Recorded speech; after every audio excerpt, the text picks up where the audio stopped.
Opcha, meus queridos seres de luz, eu me chamo Merida Lucina. Sejam todos muito bem-vindos ao nosso canal Ouve que Evolui. Aqui será o nosso ponto de encontro para ouvir audiobooks de autoconhecimento, mindset, inteligência emocional e outras variedades de áudios que nos ajudam a evoluir. Com o diferencial de ser narrado com voz humana, já peço sua gentileza como troca de energia para se inscrever, deixar o like e ativar o sininho de notificações. Mais esperto que o diabo, de Napoleão Hill. Capítulo 2. Um novo mundo se revela para mim. Obviamente, eu havia passado por uma experiência de renascimento que todas as formas de medo haviam se afastado de mim. Eu agora tinha coragem de tal maneira que nunca havia experimentado antes. Apesar do fato de ainda não ter sido mostrado para mim como ou de que fonte eu seria capaz de receber os recursos necessários, eu tinha fé inabalável de que o dinheiro estava vindo ao meu alcance. Na verdade, eu consegui enxergá-lo já em minha posse. Em muito poucas ocasiões na minha vida inteira pude experimentar tal tipo de fé. Na verdade, era um sentimento indescritível. Não há palavras na língua portuguesa que possam descrevê-lo. Fato que todos aqueles que tiveram experiências similares podem facilmente testemunhar. Naquele instante, comecei a colocar em prática as instruções que havia recebido. Todo o sentimento de que eu estaria entrando em uma missão impossível agora havia me deixado, um por um. Comecei a buscar em minha mente os nomes de todos os meus conhecidos que talvez pudessem ser capazes de financiar os $25.000 de que eu precisava. Começando com o nome de Henry Ford e passando por toda a lista de mais de 300 pessoas. Meu outro eu simplesmente disse: continue procurando. A hora mais escura é justamente um pouco antes da aurora. Mas eu chegara ao fim da linha. Minha lista inteira de conhecidos havia sido esgotada. Com ela, minha resistência física também. Eu estava trabalhando, concentrando a minha mente naquela lista de nomes por basicamente 2 dias e 2 noites, parando somente para dar alguns cochilos. Recostei-me na cadeira, fechei meus olhos e entrei numa espécie de transe por alguns minutos. Fui acordado pelo que parecia ser uma explosão no quarto. Conforme ganhei consciência, o nome de Albert L. Pelton apareceu em minha mente, e com ele um plano que eu soube instantaneamente ser o plano que me faria ter sucesso em persuadir o Sr. Pelton a publicar os meus livros. Eu me lembrei do Sr. Pelton somente como um editor da revista Golden Rule, Regra de Ouro, aquela que eu havia publicado em anos anteriores. Eu me sentei e peguei a máquina de escrever e enderecei uma carta ao Sr. Pelton em Meriden, Connecticut, e descrevi o plano da mesma maneira que ele havia sido entregue para mim. Ele respondeu por telegrama, dizendo que estaria na Filadélfia para me ver no dia seguinte. Quando ele chegou, mostrei a ele os manuscritos originais da minha filosofia e brevemente expliquei qual seria sua missão. Ele pegou os manuscritos, folheou algumas páginas de alguns minutos, então parou de repente com os olhos fixos na parede por alguns segundos, disse: eu publicarei os livros para você. O contrato foi assinado, uma quantia substancial de royalties me foi paga e os manuscritos foram entregues a ele, que os levou para Meriden. Eu não perguntei a ele o que o fez tomar a decisão de publicar os meus livros antes mesmo de tê-los lido. O que eu sei é que ele me forneceu o capital necessário, imprimiu os livros e me ajudou a vender milhares deles para sua própria clientela de compradores de livros, espalhados em praticamente todos os países de língua inglesa no mundo. Meu outro eu se sai bem. 3 meses após o dia que o Sr. Pelton me visitou na Filadélfia, um jogo completo com todos os meus livros estava em cima da mesa, bem na minha frente, e minha renda de venda dos livros era grande o suficiente para suprir todas as minhas necessidades. Estes livros agora estão nas mãos de todos os meus estudantes do mundo inteiro. Meu primeiro cheque de royalties referente à venda dos meus livros alcançou a quantia de $850. No momento em que abri o envelope para apanhar o cheque, meu outro eu disse: sua única limitação é aquela que você impõe em sua própria mente. Não tenho certeza de que eu entenda exatamente o que esse outro eu seja, mas tenho plena convicção de que não há derrota permanente para o homem ou a mulher que o descubra e confie nele. No dia após o Sr. Pelton ter ido me visitar na Filadélfia, o meu outro eu me presenteou com uma ideia que resolveu imediatamente o meu problema financeiro. A ideia que cruzou minha mente me mostrava que os métodos de venda da indústria automobilística tinham que passar por uma mudança drástica e que os futuros vendedores desta área da indústria teriam que aprender a vender automóveis, em vez de meramente servir de compradores de carros usados, como a maioria estava fazendo na época. Ocorreu-me também que jovens rapazes que haviam recém finalizado a faculdade e que por isso não conheciam nada dos velhos truques da venda de automóveis seria o ponto de partida desse novo tipo de profissional profissional de vendas e poderiam ser mais bem desenvolvidos. A ideia era tão distinta e impressionante que eu imediatamente liguei para o gerente de vendas da General Motors e brevemente expliquei meu plano. Ele também ficou impressionado e me indicou para visitar uma filial da companhia de automóveis Buick, que naquela época era propriedade e dirigida por Earl Powell. Eu visitei o Sr. Powell, expliquei-lhe meu plano e ele imediatamente me colocou para treinar 15 garotos cuidadosamente selecionados da faculdade. A minha renda desse treinamento foi mais do que suficiente para tomar conta de todas as minhas despesas pelos próximos 3 meses, até que os resultados da venda dos meus livros começassem a entrar, incluindo o custo daquela luxuosa suíte que naquela época me preocupou muito. Meu outro eu não havia me desapontado. O dinheiro que eu precisava estava em minhas mãos justamente no momento em que eu precisei. Nesse momento eu fui convencido de que a minha viagem para a Filadélfia não era sob nenhuma hipótese uma missão sem sentido, conforme a minha razão havia indicado antes de partir do oeste da Virgínia. Daquele momento em diante, até este exato minuto, tudo o que eu precisei veio até mim. Isto mesmo considerando que o mundo inteiro recentemente passara por um período de depressão econômica, quando mesmo as necessidades básicas não estavam disponíveis para muitas pessoas.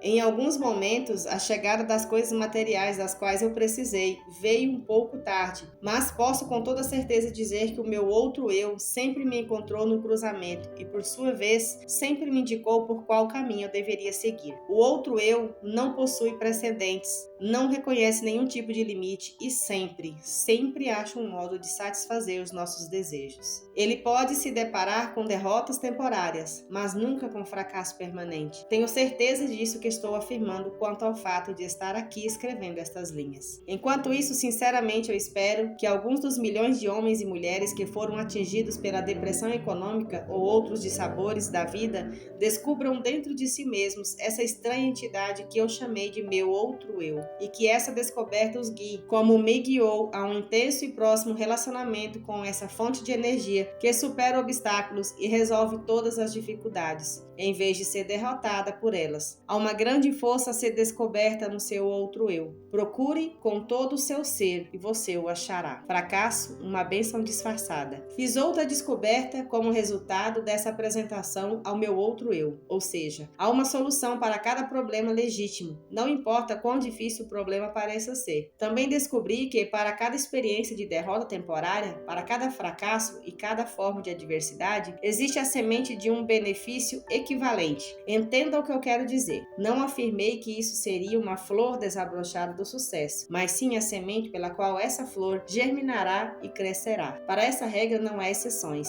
A semente da qual eu falo nem sempre pode ser observada, mas pode ter certeza de que ela está lá de uma forma ou de outra. Não pretendo entender tudo sobre essa estranha força que me reduziu à pobreza e a uma situação de necessidade e medo, e então fez renascer uma fé dentro de mim, através da qual eu tive o privilégio de ajudar a dezenas e milhares de pessoas que se achavam descendo a ladeira. Mas sei que tal força entrou em minha vida como uma missão para que eu pudesse colocar outros em contato com ela. Durante um quarto de século em que me dediquei à pesquisa das causas de sucesso e fracasso, descobri muitos princípios de verdade que têm sido úteis para mim e para outros, mas nada que observei me impressionou tanto quanto a descoberta de que cada grande líder do passado foi tomado por dificuldades e encontrou derrotas temporárias antes de alcançar os seus objetivos. De Cristo até Edison, os homens que mais realizaram foram os que mais se depararam com formas duradouras de fracasso temporário. Isso parecia justificar a conclusão de que a inteligência infinita tem um plano ou uma lei pela qual ela faz com que homens se deparem com muitos obstáculos antes de dar-lhes o privilégio da liderança ou a oportunidade de realizar um serviço útil de uma forma notável. Eu não desejaria sujeitar-me novamente às experiências pelas quais passei naquela noite fatídica de véspera de Natal em 1923 e também naquela noite quando caminhei em volta da escola na West Virginia e lutei aquela terrível batalha contra o medo, mas toda a riqueza do mundo não seria capaz de me fazer abandonar o conhecimento que ganhei dessa experiência.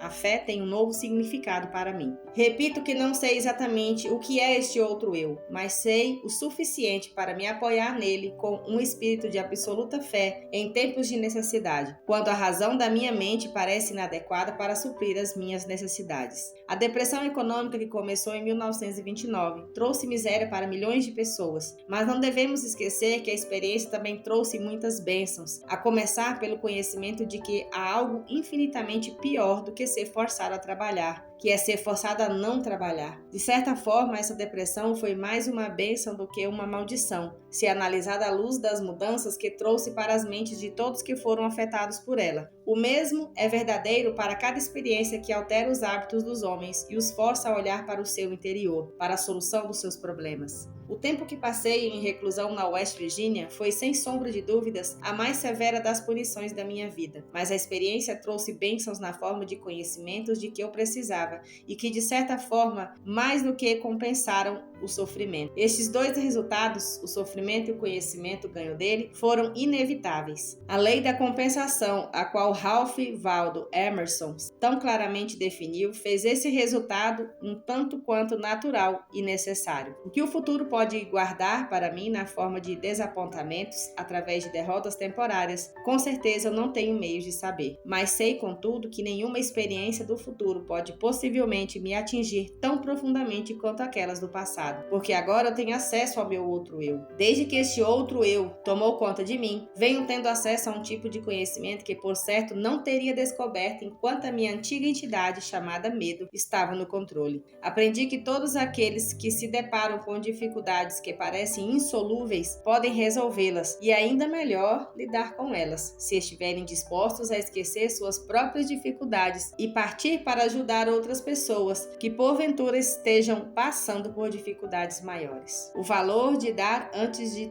tentar conseguir. Tenho plena certeza de que nenhum esforço que nós possamos fazer em prol daqueles que estão em momentos de dificuldade ocorre sem algum tipo de recompensa adequada. Nem sempre a recompensa vem daquelas próprias pessoas para as quais prestamos serviços, mas a mesma virá de uma fonte ou outra. Desconfio seriamente de que nenhum homem pode utilizar-se dos benefícios deste outro eu enquanto estiver impregnado pela ganância e pela avareza, pela inveja e pelo medo. Mas se eu estiver errado nesta conclusão, ainda tenho a honra de ser aquele que achou paz de espírito e alegria através de um ponto de vista que não estava correto. Eu preferiria, sim, estar errado e feliz, e estar certo e infeliz. Mas esse ponto de vista não está errado. Enquanto eu estiver de bem com o meu outro eu, serei capaz de adquirir qualquer material que eu precise. Além disso, serei capaz de conquistar felicidade e paz de espírito. O que mais poderia alguém querer? O único motivo que me inspirou a escrever este livro foi um desejo profundo e sincero de ser útil a outros, compartilhando com eles tanto quanto eles estejam preparados para aceitar a fortuna que se tornou minha, no momento em que eu descobri meu outro eu. Essa riqueza, felizmente, não pode ser medida em termos materiais ou financeiros, porque ela representa muito mais do que isso. Riquezas materiais e financeiras, quando reduzidas aos valores líquidos, são mensuráveis em termos de saldos bancários.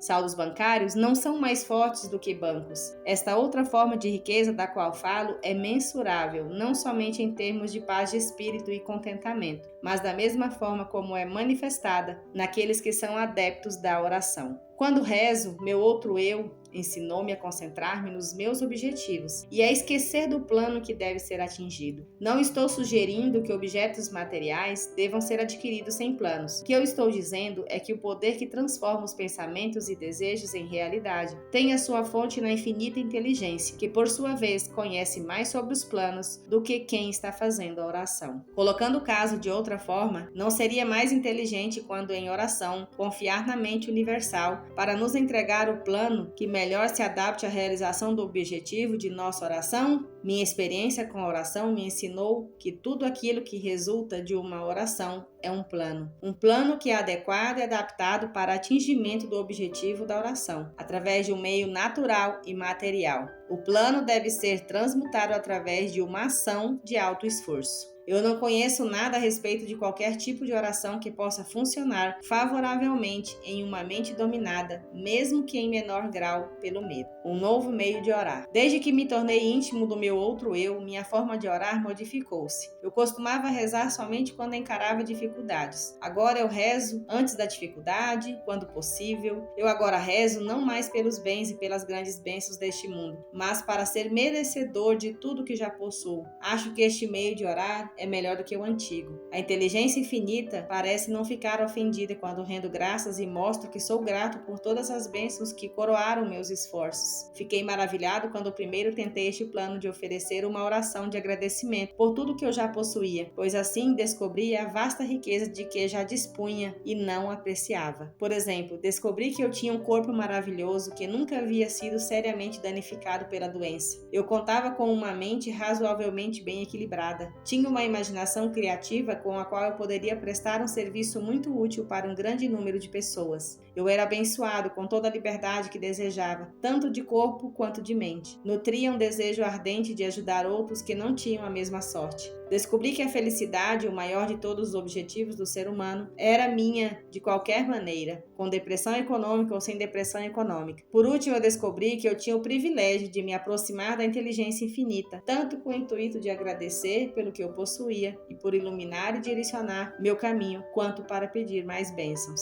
Pode ser útil para cada leitor deste livro fazer o inventário de seus ativos intangíveis. Tal inventário pode mostrar que existem ativos que não possuem valor. Alguns sinais que nós subestimamos.